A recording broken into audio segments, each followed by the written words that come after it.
સુરતના કતારગામ વિસ્તારમાં રત્ન કલાકારે અંગત અદાવતમાં હીરાના કારખાનામાં પાર્કિંગ નીચે પાર્ક કરેલી બાઇક સળગાવી દીધી હતી।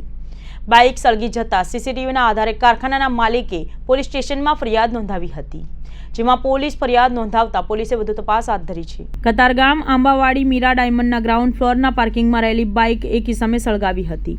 બાઇકના માલિક સંજય વઘાસિયા દ્વારા કતારગામ પોલીસ સ્ટેશનમાં ફરિયાદ નોંધાવવામાં આવી હતી। પંકજ પટેલ નામના રત્ન કલાકારે બાઇક સળગાવી હતી। સમગ્ર ઘટનાના સીસીટીવી ફૂટેજ પણ સામે આવ્યા છે। કતારગામ પોલીસે સમગ્ર મામલે ગુનો નોંધીને વધુ તપાસ હાથ ધરી હતી। પ્રાથમિક તબક્કે સમગ્ર ઘટના અંગત અદાવતમાં કરવામાં આવી હોવાનું સામે આવ્યું છે। હાલ પોલીસે આરોપીને ઝડપી લેવા અંગેનો ચક્કો ગતિમાન કર્યા છે। રત્ન કલાકાર દ્વારા શા માટે બાઇકની નિશાન લેવામાં આવી હતી તે અંગે વધુ તપાસ હાથ ધરવામાં આવી છે।